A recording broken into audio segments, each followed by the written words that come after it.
যেমন হাসনাত আব্দুল্লাহকে ধরবে, আমরা যারা আমাদের তো তালিকা স্বাস্থ্য মন্ত্রণালয় করছে না, প্রত্যেকজনকে ধরবে যে আমরা রাষ্ট্রদ্রোহী।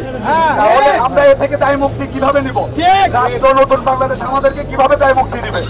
তারপরে হচ্ছে যে আমরা যে এখন পর্যন্ত রাস্তায় আছি, আমাদের যে চিকিৎসা নাই। গতকাল রাতে আমি আসতে পারি না, আপনারা ছিলেন, যে একটা 3 মাস পরে এসে শোনা লাগতেছে একজন ভাইয়ের হাত কেটে ফেলা লাগবে। তাহলে কি চিকিৎসা এতদিন পরে তার হাত কেটে ফেলা লাগে? আমাদের ভাইয়েরা তার জন্য আহতদের জন্য 8 ব্যাগ রক্ত ম্যানেজ করে, আমাদেরকে নাকি ফ্রিতে চিকিৎসা দেওয়া হয়। আমাদের টাকা দিয়ে রক্ত কিনছি, আমাদের টাকা দিয়ে আমরা রক্ত কিনছি।